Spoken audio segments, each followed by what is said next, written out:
But we will start, right? So good afternoon. Now we can start chapter 4, right? This is the last chapter related to leadership area. So other two chapters are related to innovation, right? Altogether there are only 6 chapters, right? So here we are going to start the last chapter related to leadership.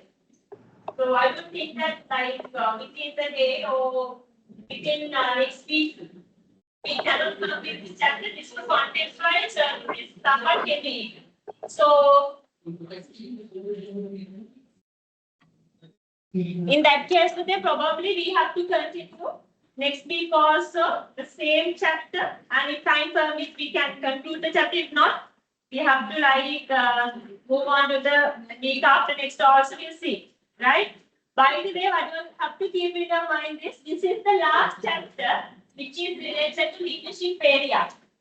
If you all can remember, when I was starting the lecture, also clearly mentioned, right? So there are 2 areas in the module: leadership and the innovation. There are 4 chapters. Start coming under the area for leadership, and other 2 are coming under innovation, right? So here it's about handling and leading strategic change. We all have to give that attention, right? To this sentence and give that attention.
That's my inspiration. Because this is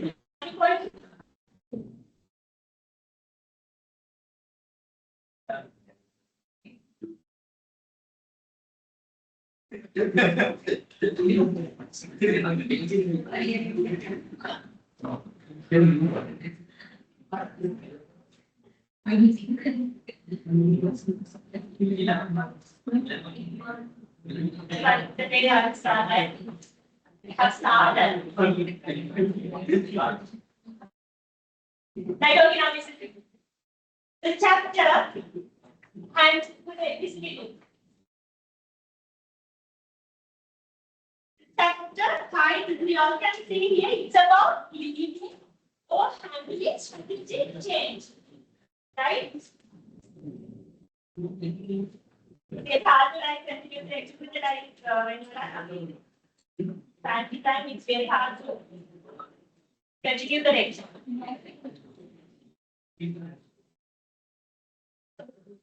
It's without it, right? It's with it. Well, it's a celebration. But the celebration that can ask without.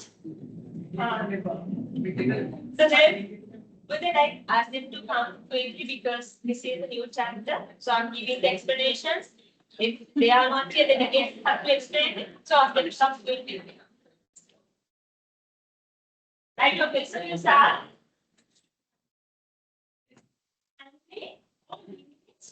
Change. And here, so now we all need to think why this is important as a leader. When it comes to the leadership process, why is this area important? And so far, we have discussed different areas, different skills required to become a successful leader. So here also, this is something really important. Leading a strategic change.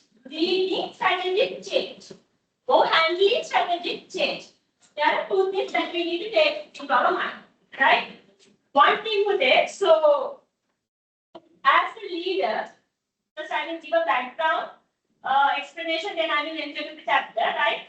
So as a leader, right, when we are discussing the main skills required for a leader, we are checking flexibility and change management, or simply adaptability or change management are vital, important skills in leadership, right? So that's why here also we are going to specifically give our focus to this chapter. This is very important, right? Here the thing is, as a leader, as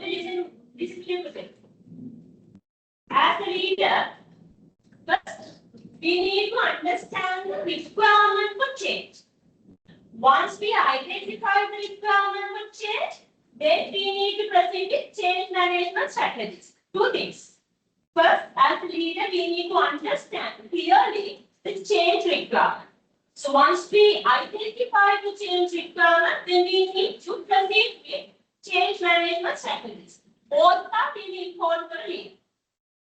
So here, if we consider the module, not the module, chapter also, the first part, we are going to give our attention to understand how, or like as a leader, how they can understand the change requirement by analyzing the business environment. The one thing. Another thing was that, like after all, we are proceeding with the second part of the chapter. It's about once we understand the change requirement, how we can manage the change as a leader. There are two things. So here we are going to start the first part, understanding change requirement. Right? Understanding change requirement by analyzing the business environment. You can understand it directly we cannot approach or we cannot adjust the change management part, because as a leader first we need to understand the change requirement. Then you all should know as a leader how you all can understand the change requirement. Then with that understanding, once you clearly identify the change requirement, we can proceed with other relevant change management practices. Right? So first I will explain what is strategic change. Specifically saying it's not just change, it's strategic change. As a leader, how we can lead or handle this so-called strategic change. Right? It's not just a change. Can anyone tell me what is a strategic change? So what is the meaning of strategic change? It's not just a change. It's about strategic change. Here we are focusing as leaders how we can lead and strategic change. Right? In the first part, what we are going to do is we are going to understand the strategic change requirement. As a leader, how we can understand the strategic change requirement from the business environment by conducting a thorough analysis. Right? So first thing that we need to clarify is what is strategic change, because it's emphasizing it's about strategic change. So then what is the strategic change? What is the difference between strategic change and change? Any idea? So if it is a strategic change, that will be kind of the main characteristic.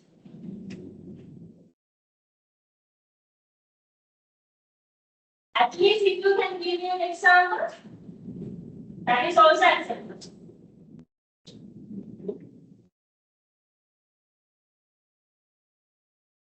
You have to speak with it. Any idea about strategic change? So you have learned management subjects, right? So then you are able to tell what is strategic change with it.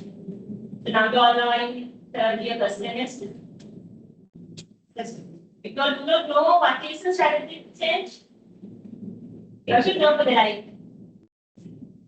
Because this strategic term is very important to understand. That is there, because one day when you are performing your role as a leader or a manager, you also have to take strategic decisions, strategic actions, all are related to strategy. Then you only to understand what is the strategy. Strategy, I guess you all know. Strategies are the base of achieving objectives, right? Strategy represents the base of achieving objectives.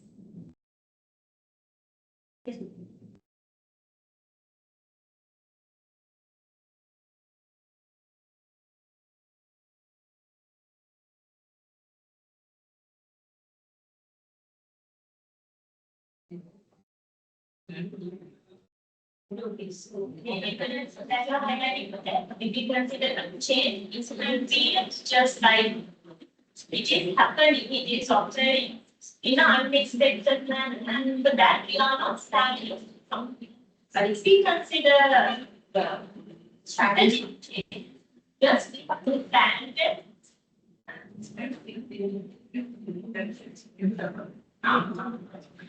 In advance, we are not ready to know that there's something possible for potential in future. So, yeah, like in advance, we are forecasting. Okay.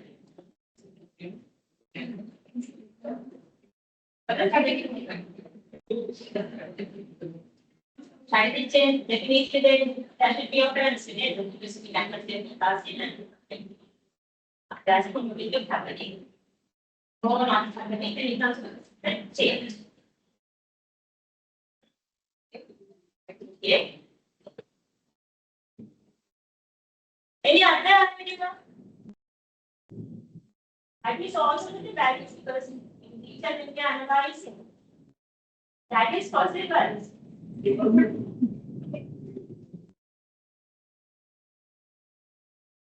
According to maybe like a bit of take a bit of art, put down, take a part and pick up paper. Right? So, what is strategic change? What we have mentioned.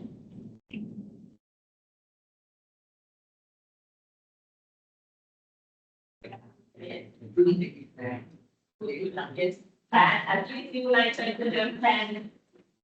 So, here would it. I cannot take the answer today. So, because when it comes to strategic changes, the thing is, we know if I definitely will happen. And let's think about the impact of the changes to the impact of the strategic change and just the change. So then you all can have a good answer. That is also correct, right? I cannot mention it's correct because yes, we have to plan, we are planning. So then definitely it will happen. But change, we cannot predict. That is yes. So here, how you all have to think the strategic change or the meaning of strategic change, something like this. We have to always think about the impact of it, right? If it is a strategic change, definitely there should be a significant transformation, right? Significant transformation related to or in terms of organizational strategies or organizational product portfolio or the organizational policies in terms of organizational not the organization, the market. Right? So there should be a significant transformation to the organization's existing strategies, business model, right? So strategies or business models or the business practices or the target market. The term that you need to take in your mind is significant transformation, right? If the organization is facing a strategic change, the meaning is they are facing a significant transformation in relation to the existing strategies, in relation to existing strategies. So because we cannot tell it's only strategy, it's only a business model, it's only about their business product portfolio, we cannot tell that. So what we can tell is significant transformation in relation to the existing strategies or the existing business model or the existing business product portfolio, etc. Right? So, write down this chapter name. I will give some examples also. Like it's just a definition, a technical definition. I will give some examples, then you all can understand more. The thing is, if we consider just a change, we cannot find a significant transformation. Right? So, in order to label the change as strategic change, so definitely we need to realize it's a significant transformation. Right? So, write down the chapter name, chapter 4, leading or handling strategic change.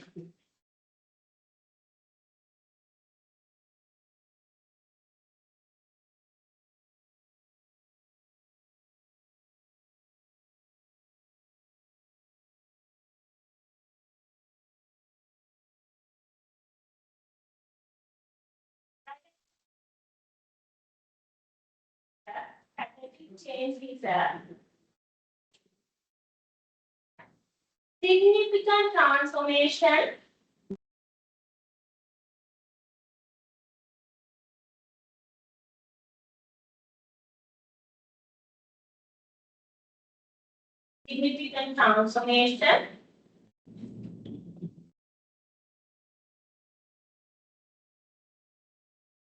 in organizations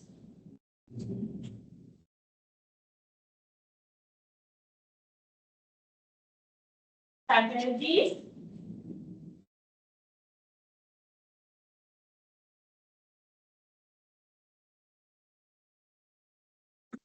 objectives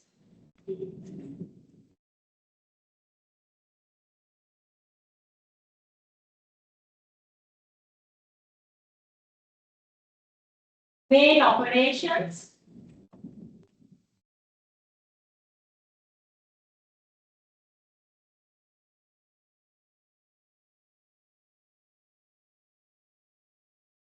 some organizational policies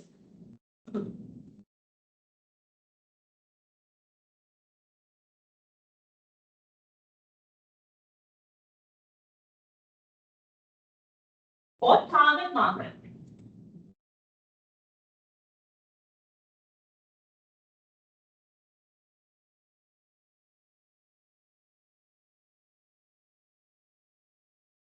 That you need to take into mind is in order to label a change as strategic change, definitely it should be a significant transformation. That means there should be a transformation from current status to the future status of the basically future status.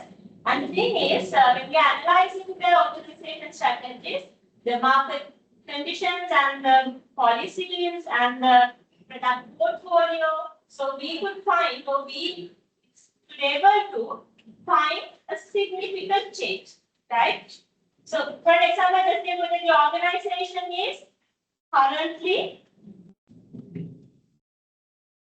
the organization is currently following post leadership strategy, right? So, currently the organization is following post leadership strategy, but with the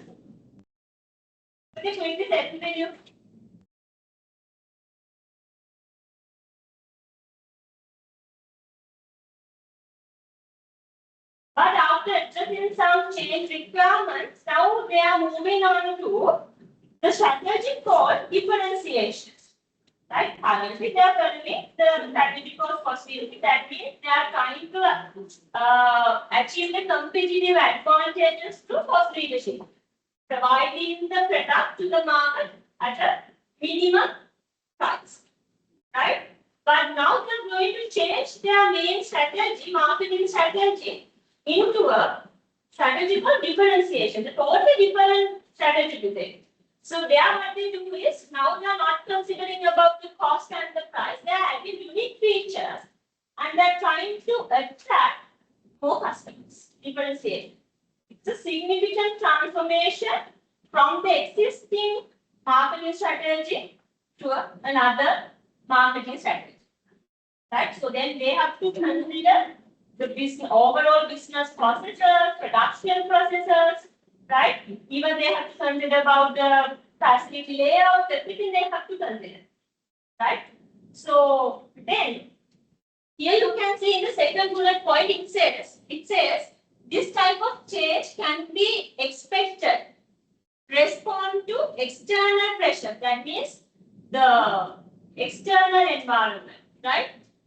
Such as shifts in market conditions, competitive dynamics, technological advancements, regulatory changes, so evolving consumer requirements, right? So right now, subtopic, reasons, a subtopic, reasons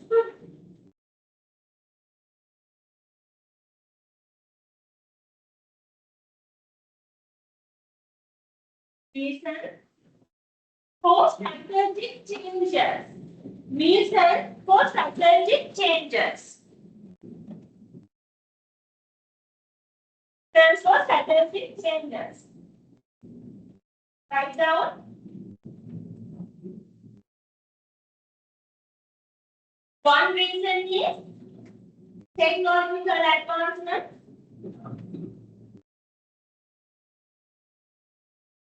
For example, currently they are handling all the operations as manual operations, but with the technological advancement, now they are like planning to go with fully automated.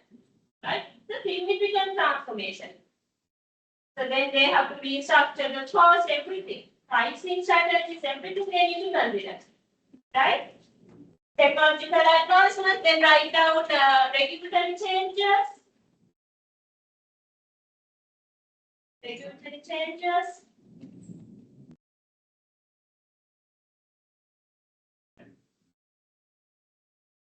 Evolving consumer preferences. Evolving,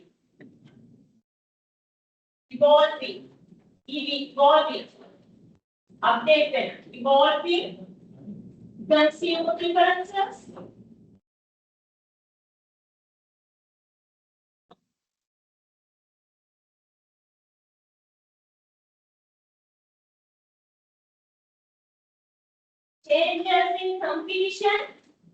Changes in competition. Competitive dynamics. So changes in competition.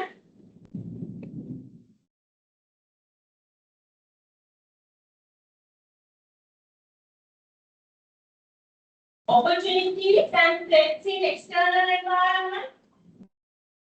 Opportunities and threats in external environment.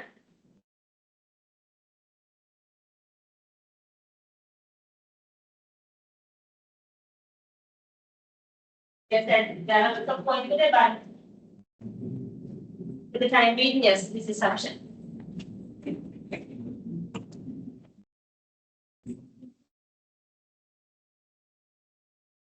But it is new. Last verse.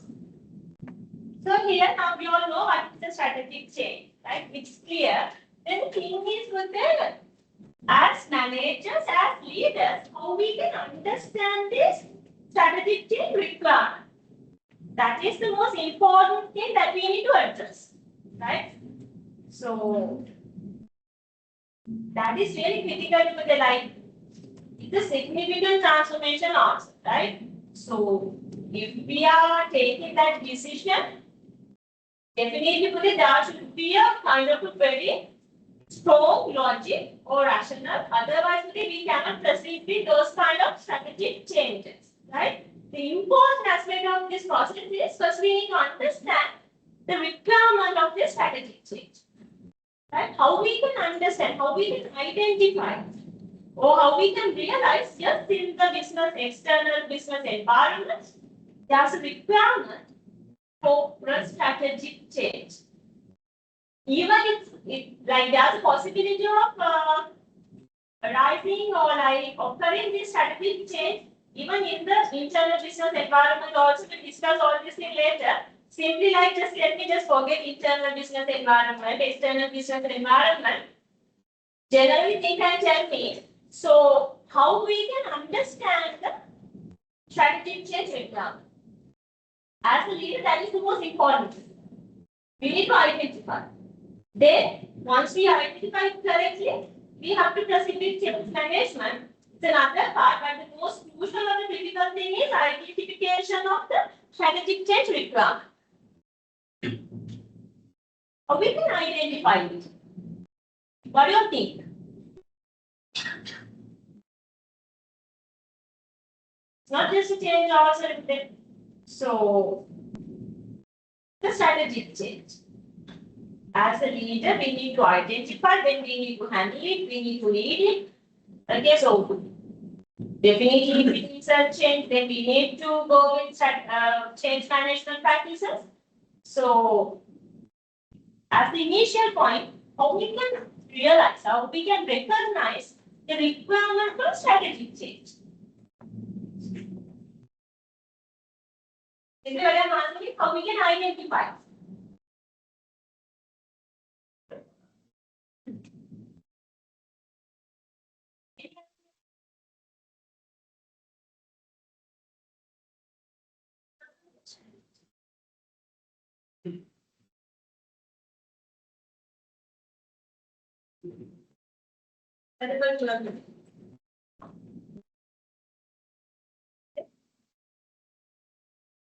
For it says, we are facing conflict situations. In order to give a solution for that conflict, we have to do some strategic changes. Basically, when there's an issue. It makes sense to this. What she's telling is, when there's a conflict, when there's an issue for the life, when we're searching for the solution for the conflict or the issue, sometimes we have to proceed with the strategic change as a solution for that conflict. That is also correct. So, simply what she's telling is, when there's a conflict, based on that conflict, we can understand the requirement for a strategic change. When the performance are being reduced. No. That's okay. Efficiency of the effectiveness of the operations of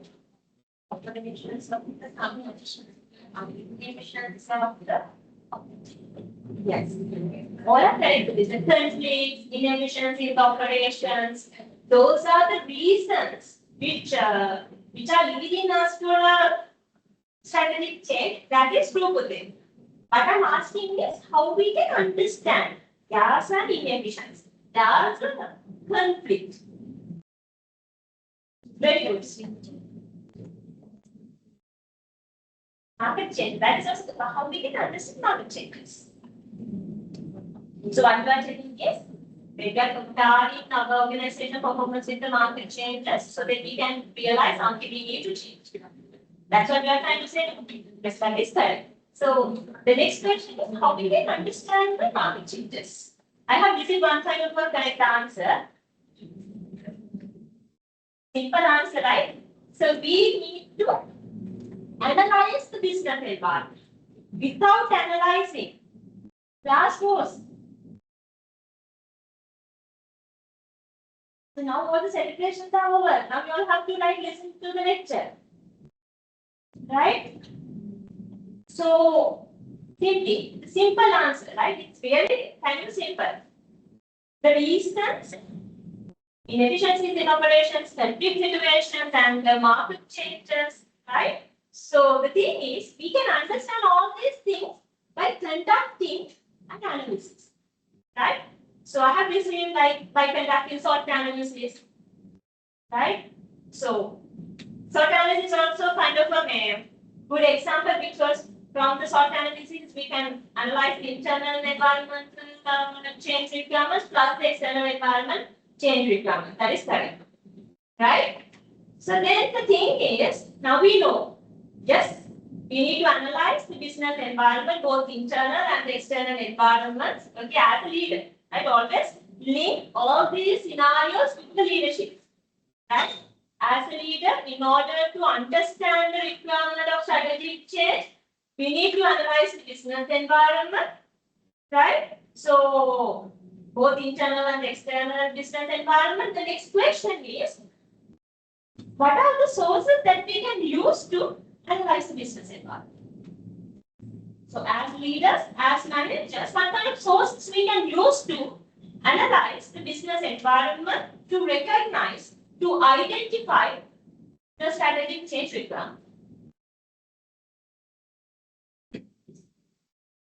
Yes, Scott. These are analytical frameworks.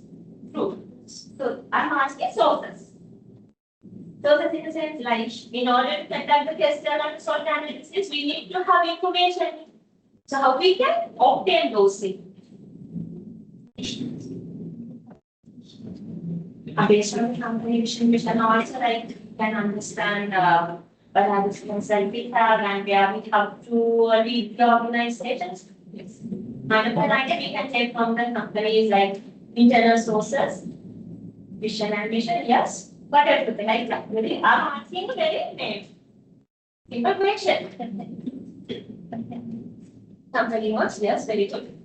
So if you want to like take the information related to external business environment, what are the sources that we need to refer?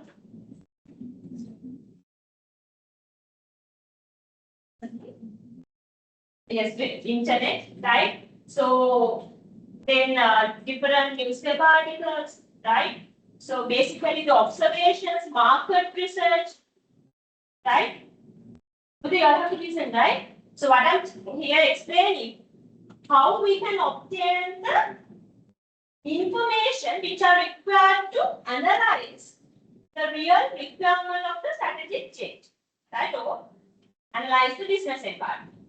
One thing is we can conduct market research, right? So actively we can like participate in the market research and we can observe and we can see the feedback from the customers. So one way of collecting information related to the business environment is market research. Then we can refer to different internet sources, right? Different articles, different research publications, right? Companies' annual reports, right? So there are different sources. Right now, so there's a global, these are very basic things, but I'm like taking you all through the concept, then only you all can understand, and I don't get first we are understanding about identification of the strategic change requirement, then you all can see how we are like moving with the content of the chapter. Right? These are really basic things that I also can understand because all are in third year first semester, right? These things you all have learned in first year, first semester under the management module, right? SWOT analysis, tester, right? So still today I cannot avoid because from the content itself, it's I telling to explain these things, right? Write down sources of information, sources of information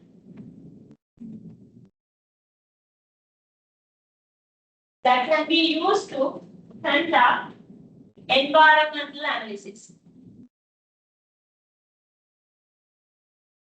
Sources of information that can be used to analyze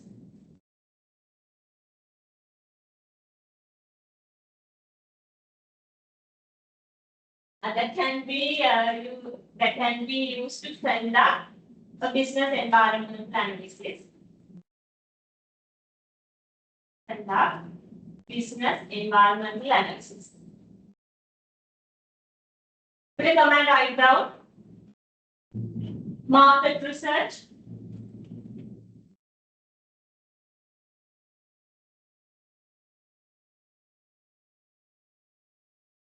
Taking consultations from expertise. Taking consultation from expertise.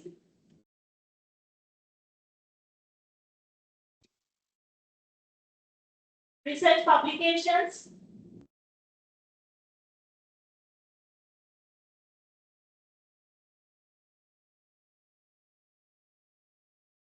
Internet.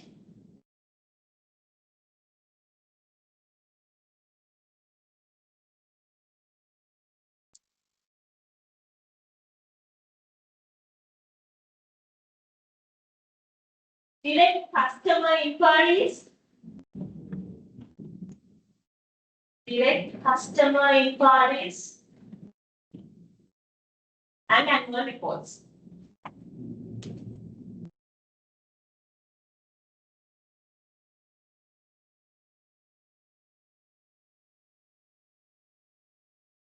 So then tell me, again, another thing.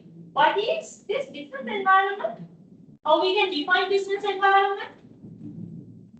So as a leader, you are telling me you need to have good idea about the business environment, changes in business environment. So how we can define this business environment? What is business environment?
You can see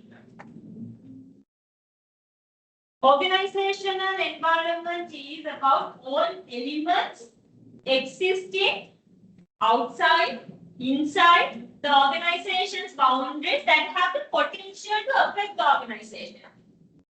We are telling internal and external factors which can influence the business organization's performances.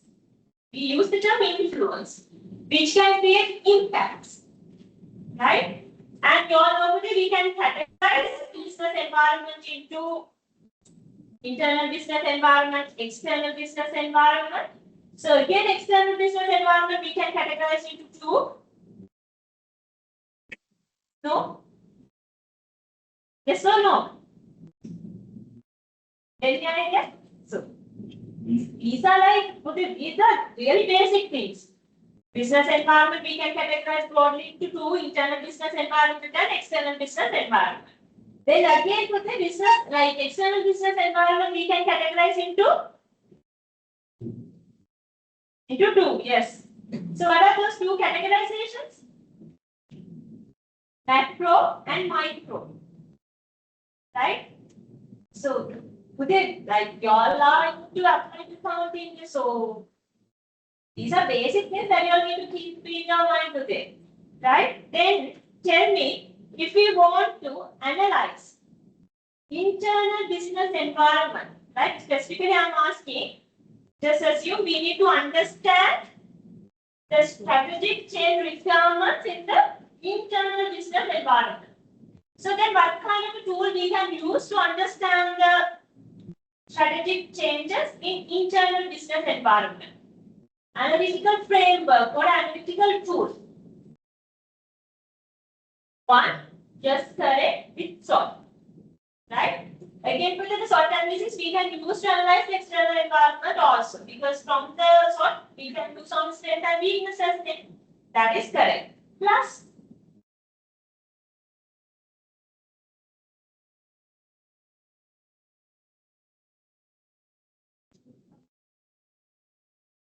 Say like a switchboard diagram and the diagram. Yes. And then what that is also very percentage. So that we use to bring the whole before times. That's the so basically from that one we analyze internal issues. That is also correct.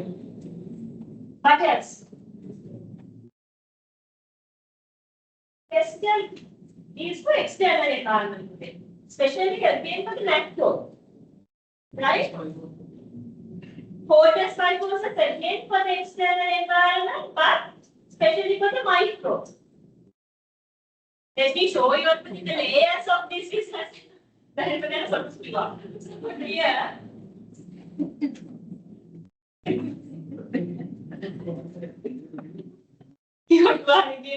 Sort of, lastly, I thought sort of also. So here,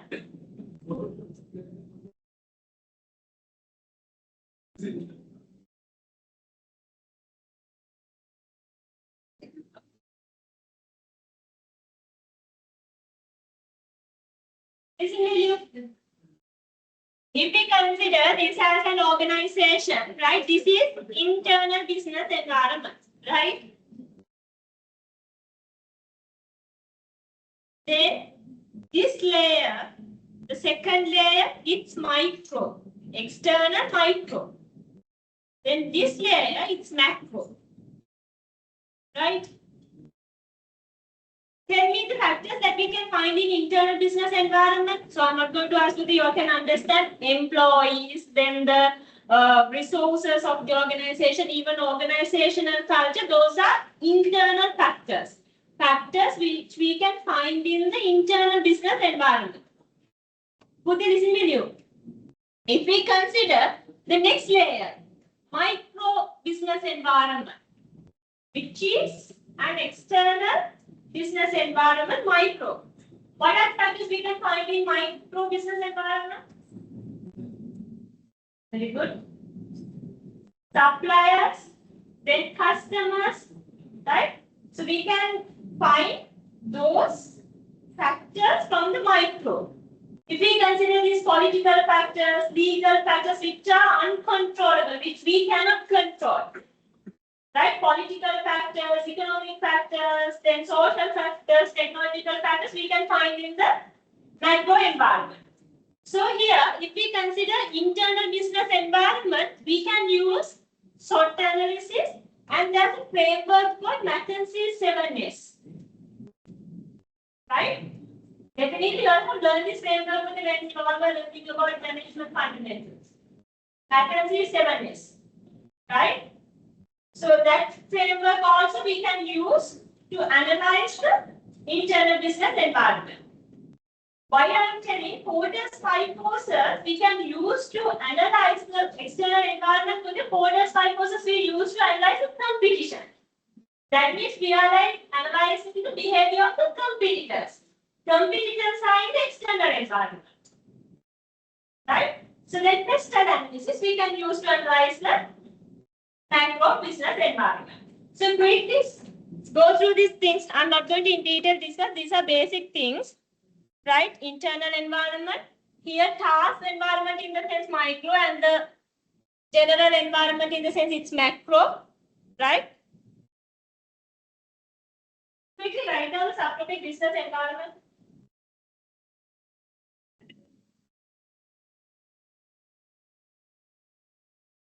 Business environment.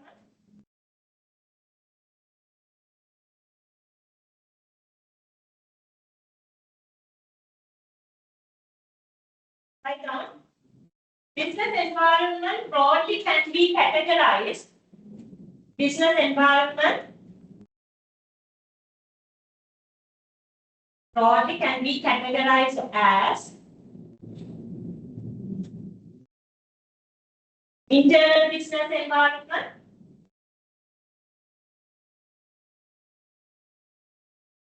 the next slide, external business environment.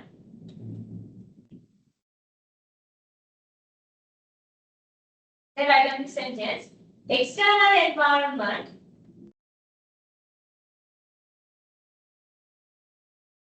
again can be categorized as again can be categorized as task environment within brackets micro.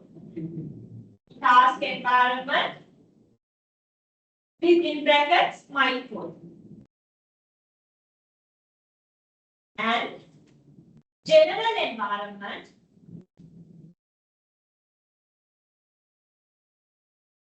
within brackets macro.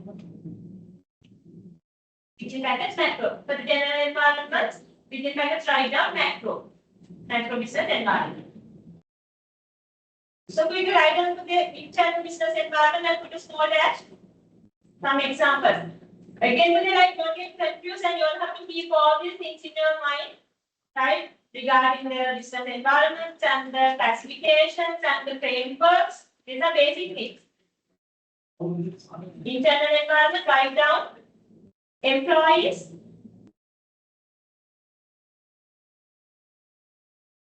then organizational culture,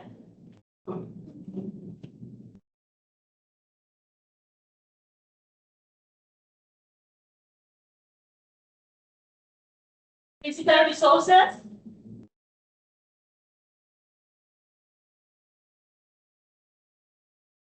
yes.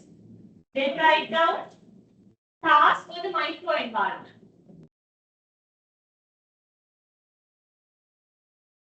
Task for the micro environment, example that we can find in the task environment, customers. These are good examples. Customers, then suppliers, competitors, customers, suppliers, competitors. Then write down the last one, general environment or the macro environment. Last one, competitors.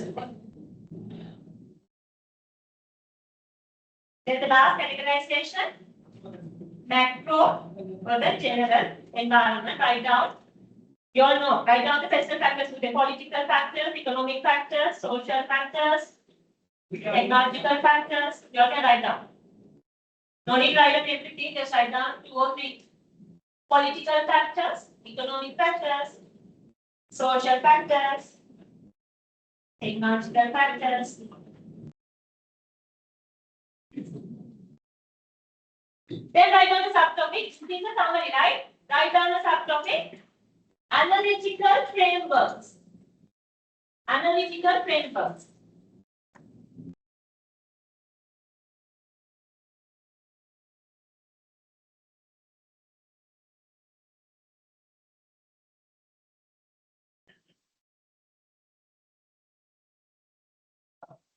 And under that write down subtopic, internal business environment.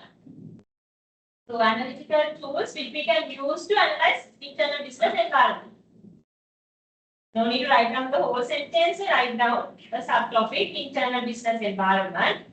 Under that write down SWOT analysis.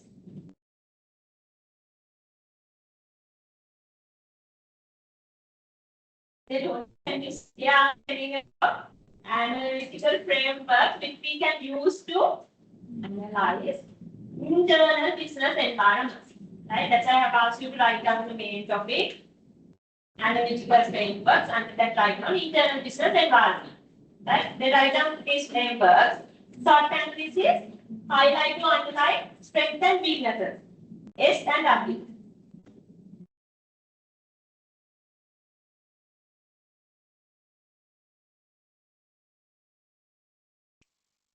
Then write down McKinsey's 7 tests.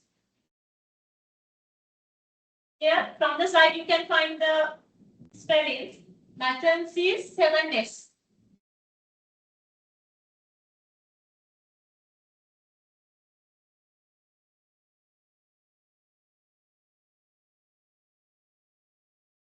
Then write down value chain analysis.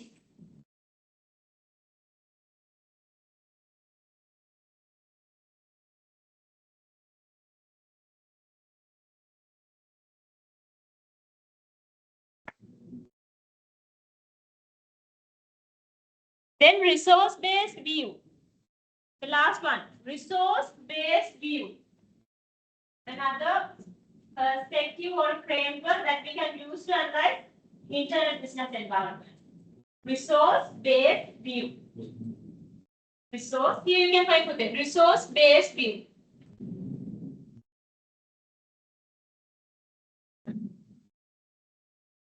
Then write down task or micro business environment. Task or micro business environment.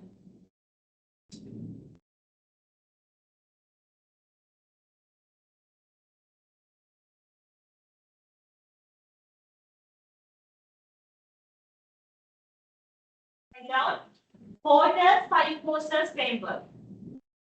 Porter's 5 forces framework. I will explain these things, right? Porter's 5 forces. Then the last one, general or the macro business environment.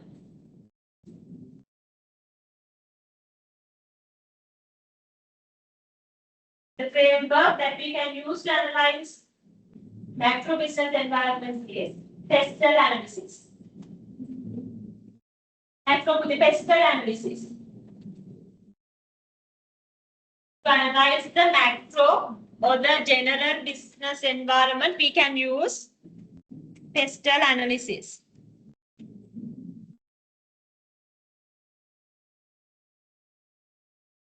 So here I'm not going to explain about SWOT analysis today. It's really familiar to you all. You all know how we can conduct a SWOT analysis. Even you all have done the personal SWOT analysis.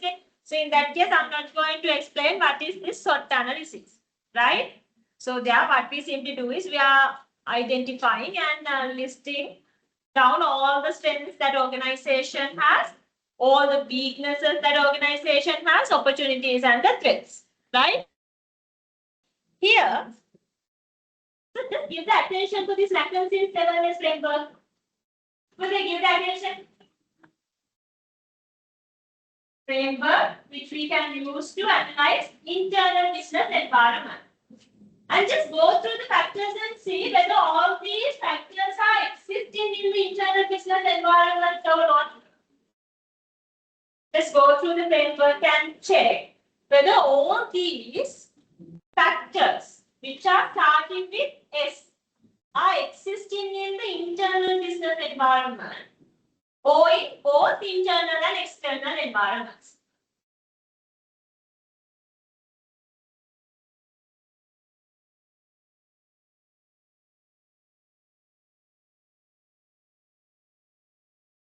This today we have mentioned, like since they have mentioned it under the internal business environment. Okay, this is a tool which we can use to analyze internal business environment, right?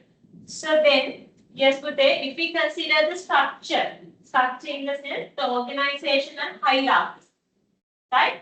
It's internal to them. Here we are not going to compare our competitors' business structures or anything. We just consider about our own organization's business organization structure. So that's why you have mentioned it can be like coming under the both key and method. So here we are only focusing our own organization, right? Organization's structure, right? Then organizational systems, IT systems, ERP systems, then human resource management systems, any kind of a system, operation systems, right? Again, internal. Then styles, simply just keep in your mind, it's about leadership styles, right? Again, the leadership styles of the organizational managers, so it's an internal factor. Then staff, it's about employees, again internal. Then skills are also related to the internal employees, so there's no any doubt, again internal factor. And the last one, strategy, it's about the organization strategy, right? Current or the existing organizational strategies, internal, it's about the organization strategy. Then the last one, shared values in the sense, again the values, the factors that they give highest value, integrity, honesty, those kind of things, right? Shared values. So again, internal, right? Those are related to internal business environment, right? It's about maintenance in 7 days. So it's 7 days. Due to the reason of all these factors are starting with capital S, capital S in the sense it's starting with S. Then SWOT analysis, no. Read this resource-based view. Carefully read.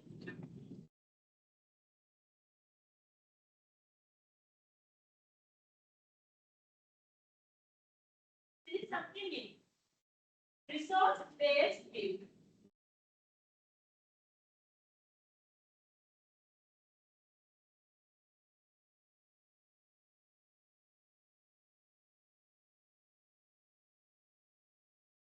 Here again, really easy to understand today. You also be analyzing the internal resources of the organization, which we can use to achieve competitive advantages. Right? From the resource-based view, what we do is we are analyzing the resources which are existing in the organization, which we can use to achieve competitive advantages. Right? So the thing is, there's something called, when we are discussing about resources, we are giving the attention to BRIO resources. This is the only thing that you need to understand from this resource-based view. Other things are really easy to understand. Same way, what we do is we are trying to understand, or we are trying to identify the resources which are existing in the organization that we can use to achieve competitive advantages. Right? Then, when we are analyzing the resources, we need to clearly recognize these 4 factors. B stands for valuable. Right? Because if the resource is valuable thing, then we can use it to achieve competitive advantages. Need to link with the competitive advantages. Then R. It's about rare. Right? R stands for rare. If the resource is rare, right? If the raw material they use to produce the product is rare, or the standards or the processes that they use to produce the, just imagine the, what you call the recipe, or the, basically it's about the raw material, right? If those are rare for them, then they can achieve the competitive advantages. Then I stand for immutable. That means hard to copy.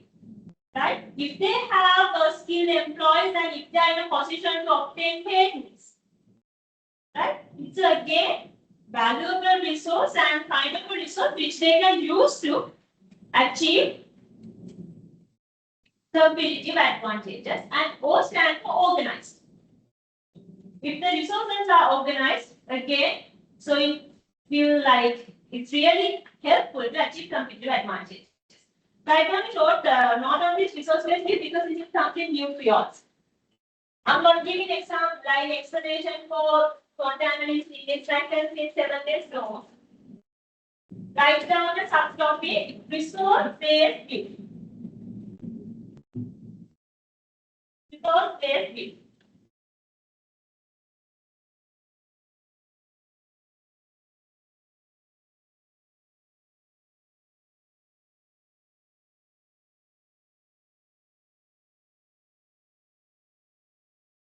This framework can be used to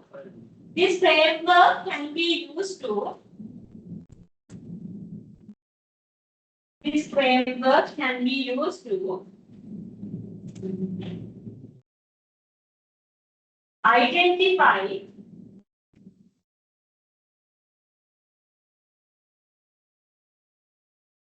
BRIO resources. Within brackets write down valuable, then rare, immutable, immediate and not immutable to the IMM, then comma, organized.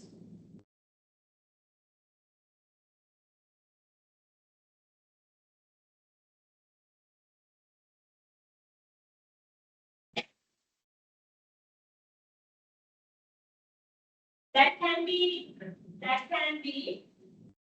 okay, sorry, this framework can be used to identify the resources to achieve the competitive advantage.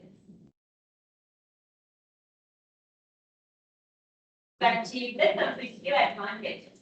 So there are underlying competitive advantages and the BRIO resources. Just keep those two terms in your mind. That is what we subject. Right? But you don't need to have a break. You know, so we have only like I can spend 1 hour time, right? Like take a quick break, 10 minutes break and come to the lecture, right? Take a 10 minutes break. Right, okay, shall we start with it?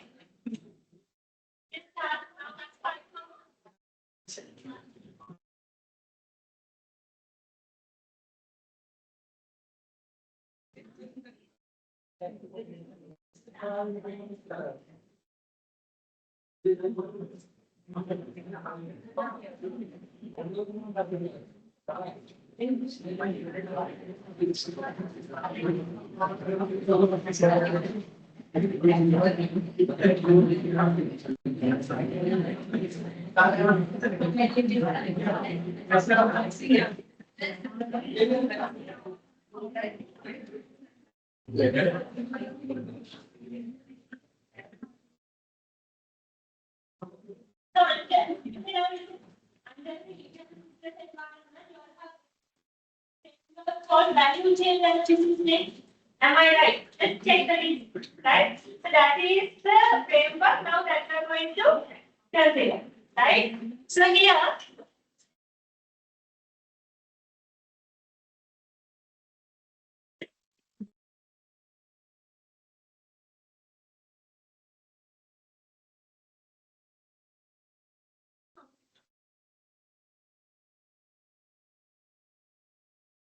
So I will give a simple explanation to value chain analysis also, right? In the value, first give your attention to the value chain analysis. So I don't need to read the explanation, just give the attention to the diagram.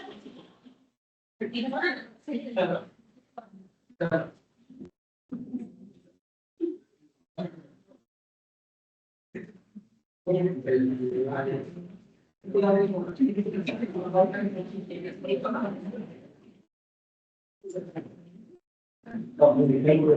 here you can find in the diagram, it's like clearly explaining some primary activities and secondary activities.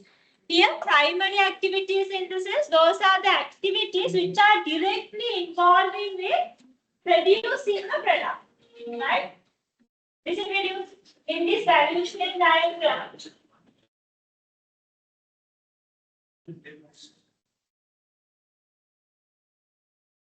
Attention to that, it's really hard to write everything. In the value chain diagram, what we are considering, mainly we are focusing the activities or the operations of the organization. I will give the explanation and I will explain what is value chain and how we can use this value chain to analyze the internal business environment. Here, first I want to take your attention to the diagram. Here you can see there are two types of activities, primary activities and the supportive or the secondary activities. Primary activities in the sense, those are the activities which are directly involving with producing a product or manufacturing a product, right? Supportive, or the secondary activities in the sense, those are not directly involving with manufacturing a product, but still they are providing the support to manufacture the product, right? So here you can see in the primary activities, inbound logistics. You are having an idea about inbound logistics. Operations, why not? You all know it's about production, the manufacturing part.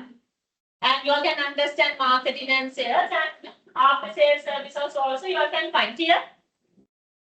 These are primary activities, the inbound logistics, then operations in the sense production, manufacturing.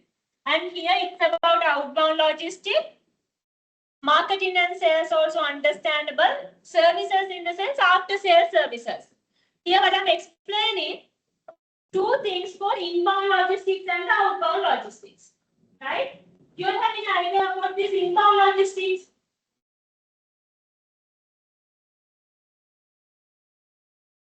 Yes, inbound logistics in the sense, right?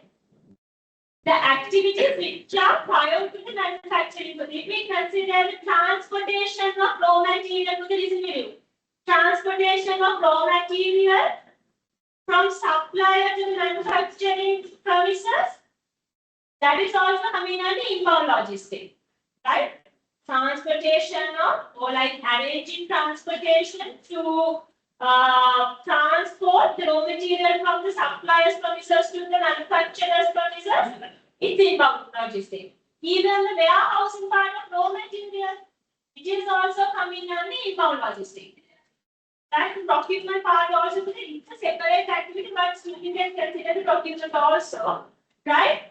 Outbound logistics, it's about the activities which are after the manufacturing. Warehousing part of finished goods, right? Then transportation of finished goods from the manufacturing plant or the warehouse to the end customer. Those are considered as outbound logistics. It's clear, right? Inbound, it's related to raw material transportation and the warehousing part of raw material. Two things. Outbound logistics is about transportation part of finished goods and the warehousing part of finished goods. Right? Then, here, what we do is, now we need to understand how we can use this framework for the diagram to analyze the business environment. By using this diagram, what we are supposed to do is, we are trying to improve the primary activities and the supportive activities. And especially we are like analyzing what are the non-value-adding activities which are existing in these activities.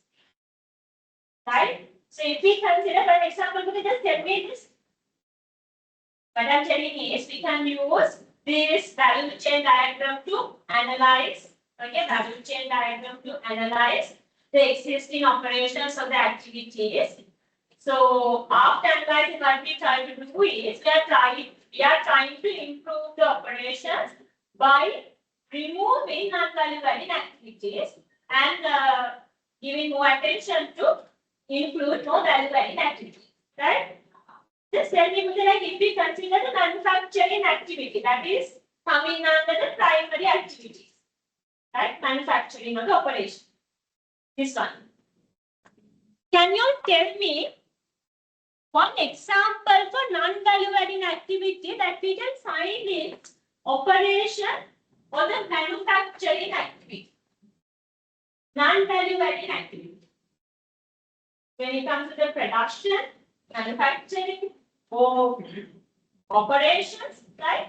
So give me one great example that we can consider as this is a non-value-adding activity. Any idea?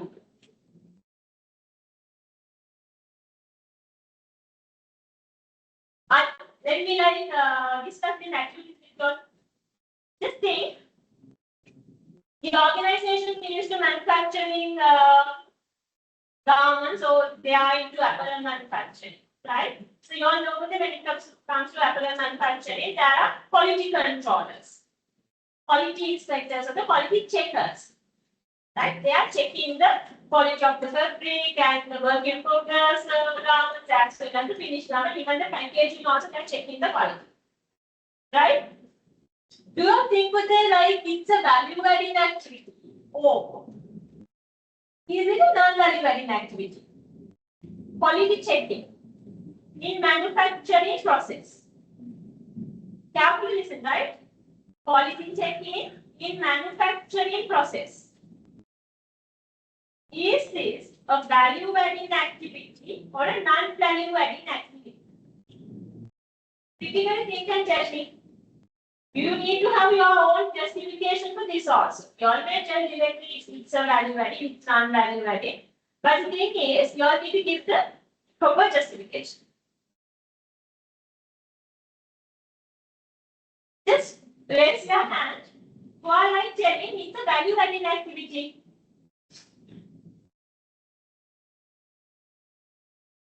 That is our last row today. Quality checking. Value adding or non-value adding.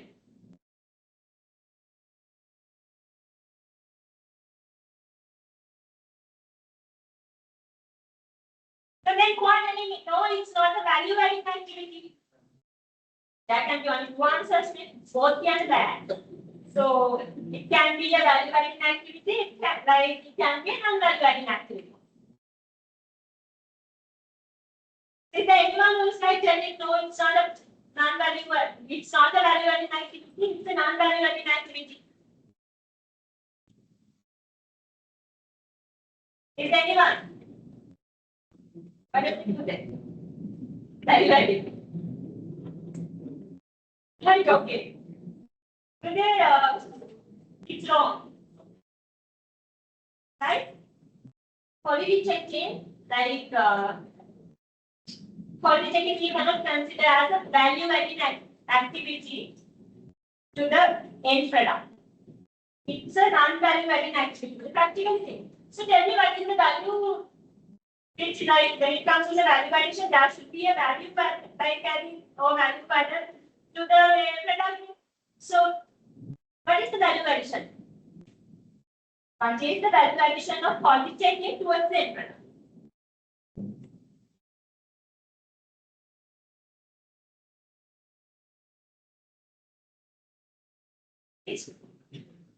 It's like kind of a name.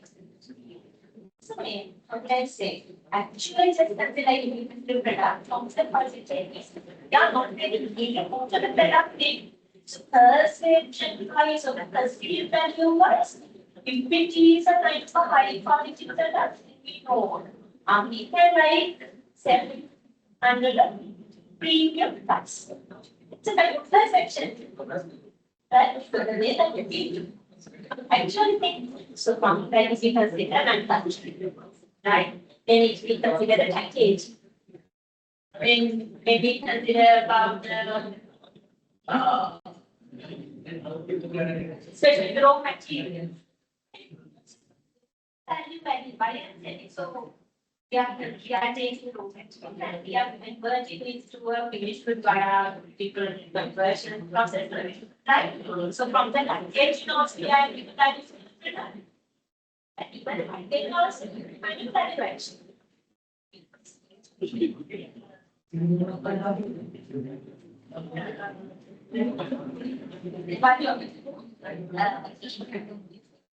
Thing like budget, like say something like India to this sports, India selling.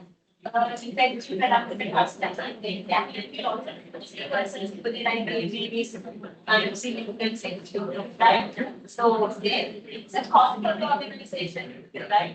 So you can say it's a product which is not like the expensive for the quality, right? So we have delivered the products from our budget and the customers are like consuming and also the consumer, they are like like something for this regarding the quality of the product. It's not for the reputation of the company, but and right, you can take the next and that is good. That can take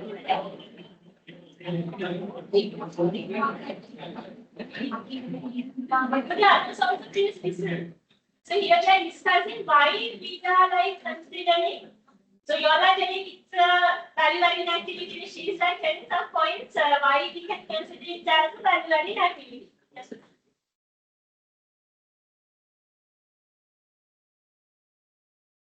That's like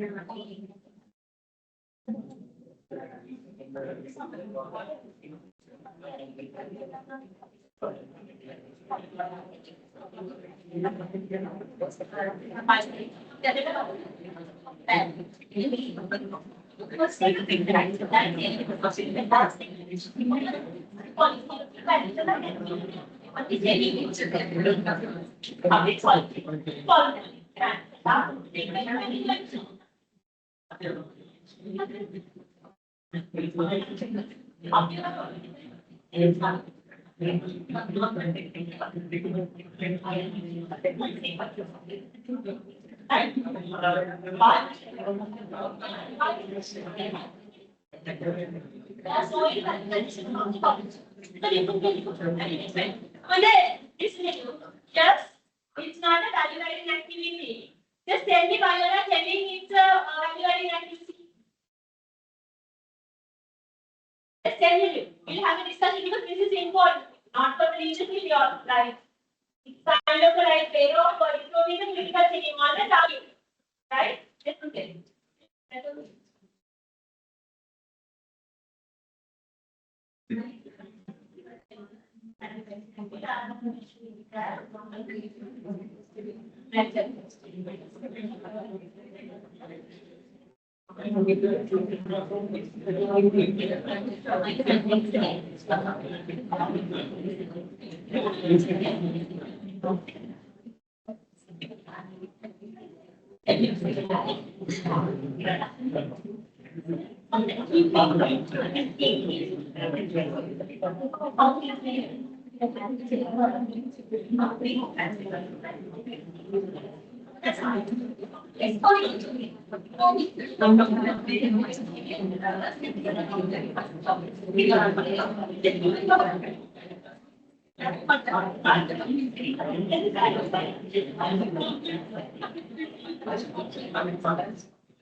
So yes, so you all have to have arguments and you all have to critically think.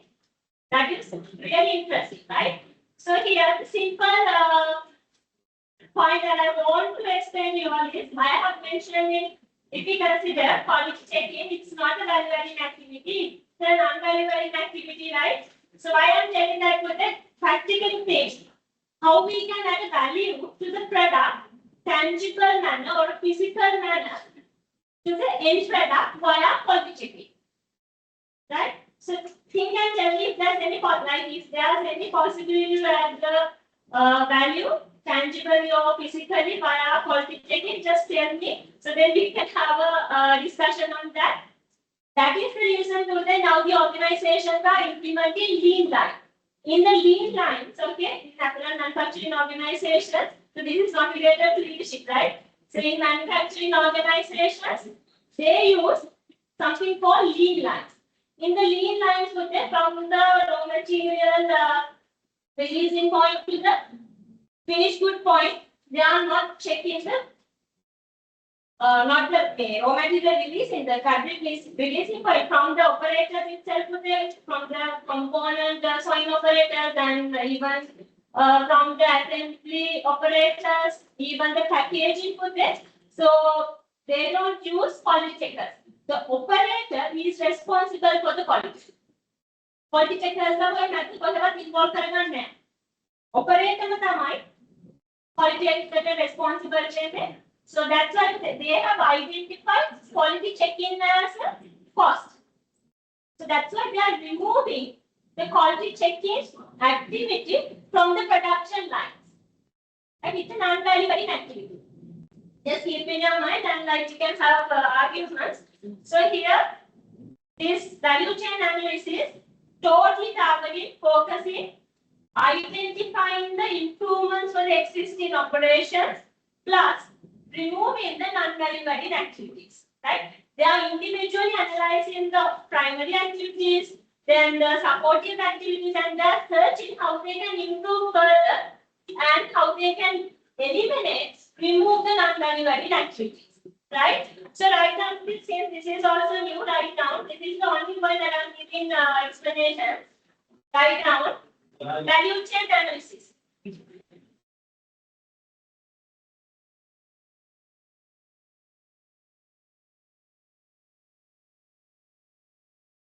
This framework can be used to. This framework can be used to.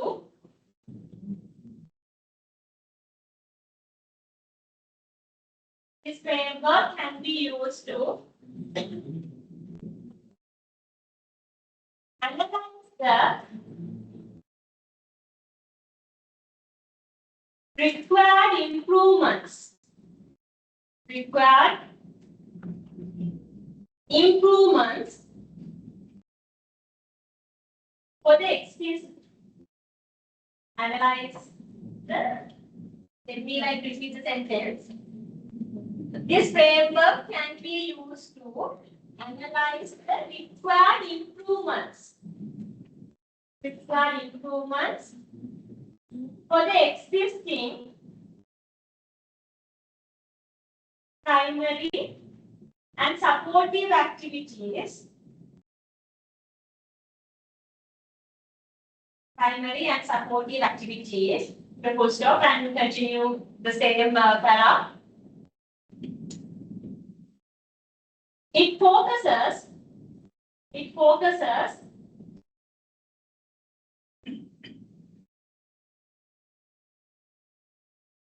eliminating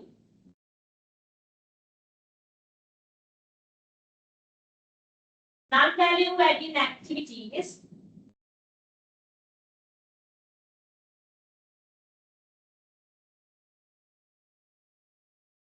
from the activities. From the activities. Primary, secondary, no need to repeat the terms again. From the activities. Right? So then here I just want to ask few questions. The next slide is about quarters, 5 forces. You all know about this framework. I'm not going to explain what is quarters, 5 forces. But I want to ask some questions. Tell me, just give attention to the framework first. So all these forces are related to competition, right? Industry drivers in the sense the competitors who are already existing in the market, right? Industry rivalry, the circle, right? So it's about the competitors who are already existing in the market. Then threat of entry, threat from the new entrants who are willing to enter the market. Then bargaining power of buyers in the sense bargaining power of customers and bargaining power of suppliers is the meaning of you can understand the negotiation power of suppliers and the threat of substitutes. For no and substitute if we consider cheap coffee is part of the substitute. Right? So my question is just think there are right? Tell me, right? Don't have to critical think and tell me. Just assume, so we are considering a specific market, right? So there are strong entry barriers. There are strong entry barriers. And what do you think with it? What would happen to the competition towards the considering organization? There are strong entry barriers, right, in the market. So now we are considering a specific organization and we are analyzing the competition. So then, how this entry barriers, strong entry barriers create impacts or effect on this considering organization's competition in a favorable manner or unfavorable manner. They are already in the market. So again, carefully listen to this. There are strong entry barriers in the market, right? The new entrants, like here, it's really hard to enter the market. So in terms of the considering organization, okay, they are already in the market. Whether this condition is favorable or unfavorable. What do you mean it's unfavorable? What do you mean it's favorable? But others think. You all have to critically think with it. Yes, it's totally correct. It's favorable. Right? Because this is the way that you all have to think with it. When there are strong entry barriers, then specifically we are considering about the post-fall threat of new entrants or the entry.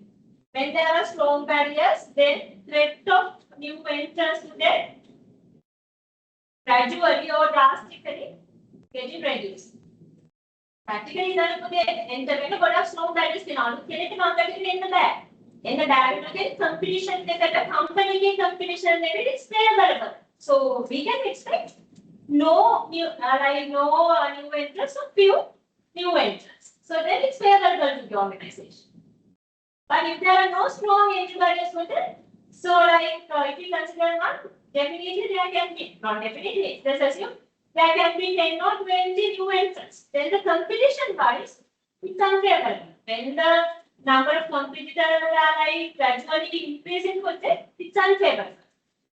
Right? So then just tell me, when there are few, not few, two suppliers in the market, that means yes, it's few. Is this a favorable condition or an unfavorable condition in terms of the competition of the organization? Favorable or unfavorable? Two suppliers in the market. Only two suppliers. Okay, that's the company, that is the organization which we are considering. And they have only two suppliers in the market to purchase the raw material. Right? So here we are analyzing the threat of not threat of the bargaining power of suppliers. That is the first that we are focusing. So then, is this a favorable factor or unfavorable condition? It's unfavorable to say, right? Because when there are, like I have seen, you all have given the correct answer. Because when there are two suppliers, we do not have options, right? When they are like increasing the price, we have to purchase because we do not have any alternative. But if there are like 100 to 200 suppliers, we have alternatives. When one supplier is moving the price, we can move on to another supplier. Right? If there are only few suppliers, it's unfavorable to the organization in terms of the competition from the bargaining power of suppliers force. Then the next question. When there are lots of customers in the market, right? Competition wise, is it favorable or unfavorable? In the considering market, there are lots of customers. There are lots of customers. What do you think? Favorable or unfavorable? That's the company, and in the market, they have like kind of a huge market share to deliver the product. Favorable or unfavorable? It's for the competition wise favorable because the customers are not in a position to bargain the price, right? Because there are lots of customers with it. So one customer is looking like they need to have the product at a minimum price.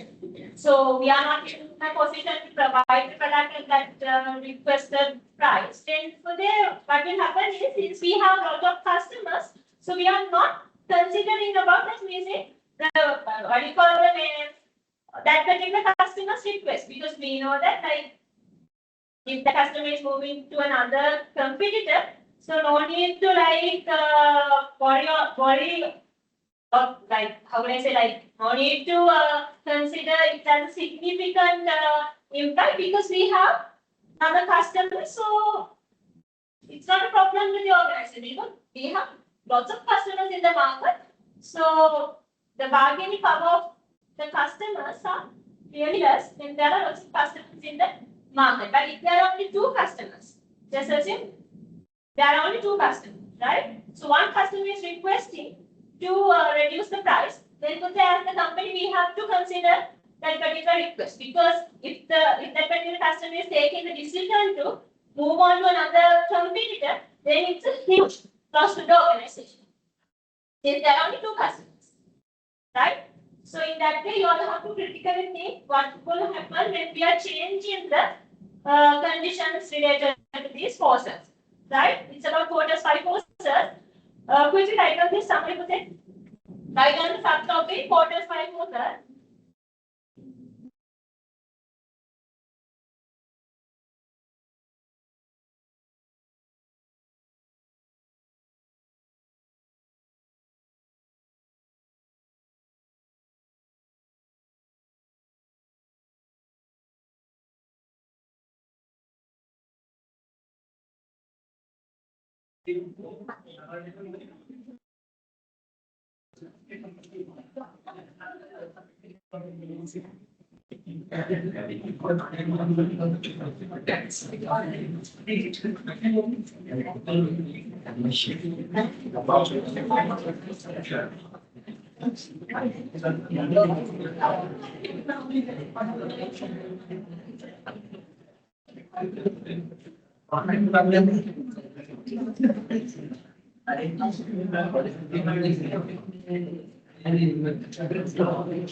What do you write down this?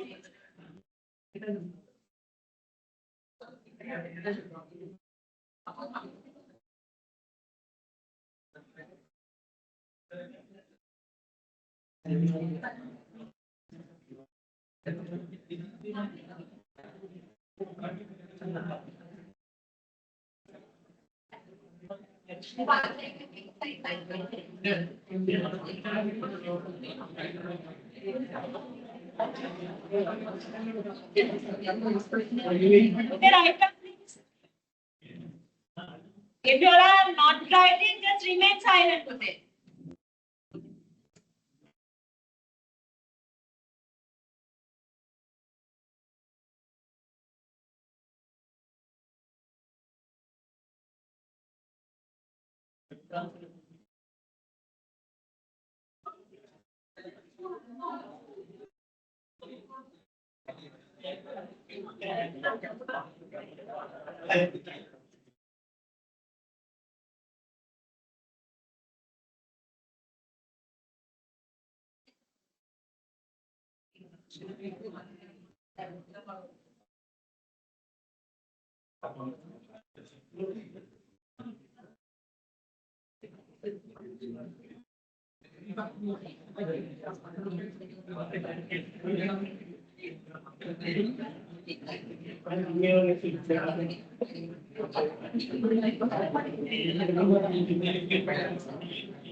So write down this today.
I'm reading the fifth point.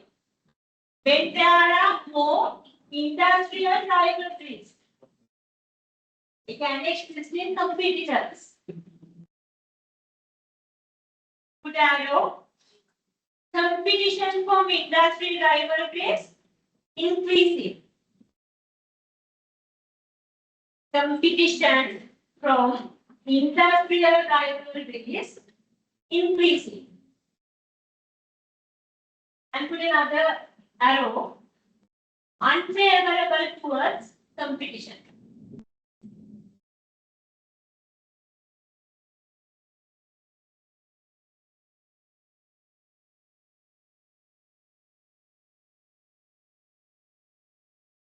On this, as leaders, we have to critically think. We need to change the variable that we need to see the impact. Sensitivity analysis.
So the last part, the last area of the chapter is today's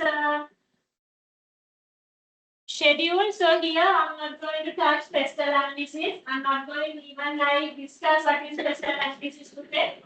So you all familiar with this framework, right? We can use special analysis to analyze the macro or the general business environment, right? So here this is the last framework, isn't it? Here, so we need to analyze the stakeholders also. But the thing is, if we consider stakeholders, the term stakeholders, there can be internal stakeholders as well as there can be external stakeholders.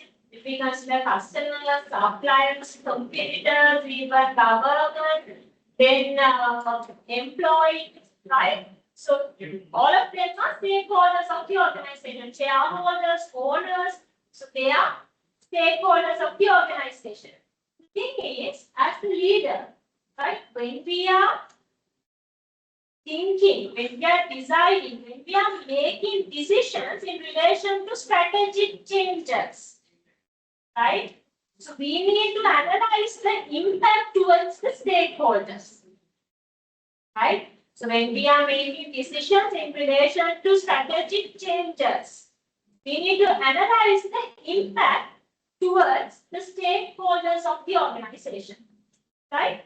Basically, we can find four types of stakeholders. So here, this is also kind of familiar with stakeholder analysis grid. You can see the two axes in this vertical axis for the power and the horizontal axis for the interest, right? Here we are analyzing four types of stakeholders based on the power and the interest, right? If we consider organizations, there are some stakeholders with their power, right, is really high. But the interest towards the organization is poor or it's less, right? Same time, in the same organization, there can be some stakeholders. Their power to influence the organizational activities high, plus their interest towards the organization also high. That's why we need to manage those kind of stakeholders really closely, right? The impact of their behavior is massive. Then if we consider this category, there are like some stakeholders, their interest towards the organization is less, plus their power also low. We can just monitor their behavior because they cannot create a significant impact towards the organization. Here you can see, same time in the same organization, there can be another stakeholder category.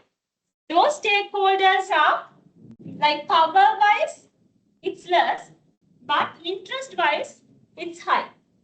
They are like always looking for information regarding the organization. They are trying to like create impacts to the organization, but the thing is, power is low, right? They are like showing the interest with the organization in a very significant manner. So we need to keep them informed. Always we need to share the relevant information with them and we need to keep them informed, right? The thing is, you all need to apply this framework to the practical context, right? Just tell me today, if we consider SAP campus, listen to you. If we consider SAP campus, who are the stakeholders? Students.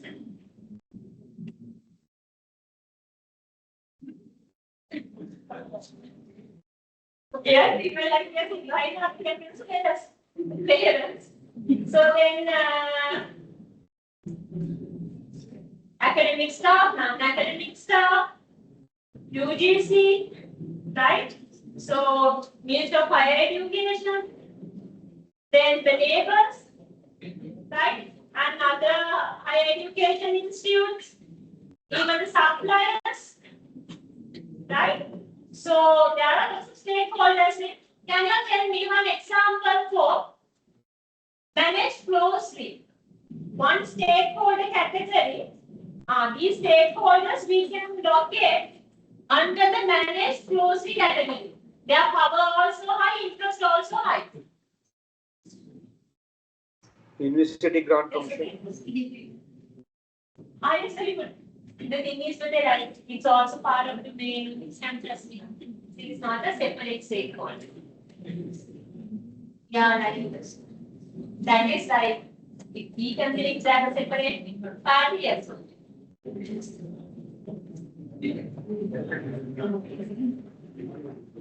The thing is that yes, that can consider yes. Even with it.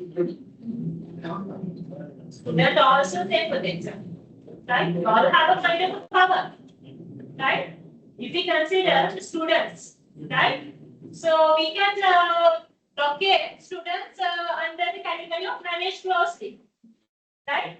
So then where we can like locate neighbors of that campus, the other business entities and neighborhood where we can locate.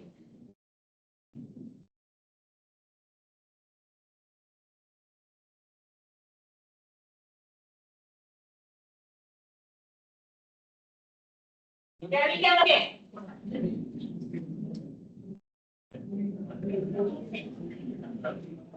So we can just monitor, but that is also just valid, it's kind of valid answer because the interest also low, right?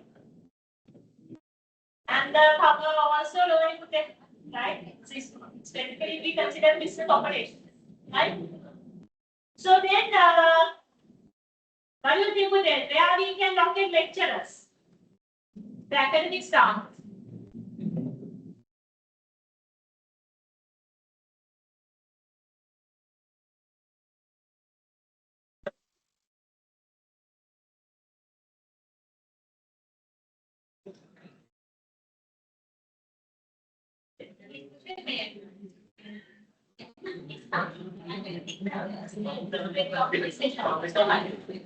So based on the age of the lecturer, right?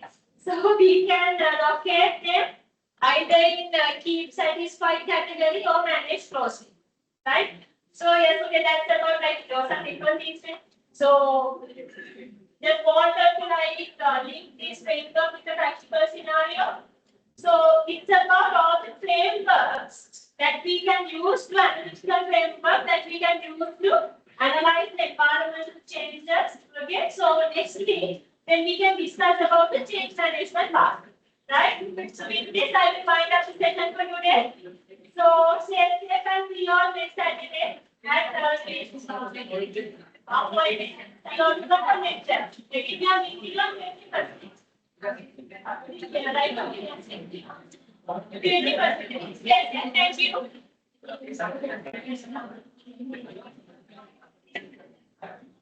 So we will do the group activity also next week. That is the only remaining part. We will do it next week.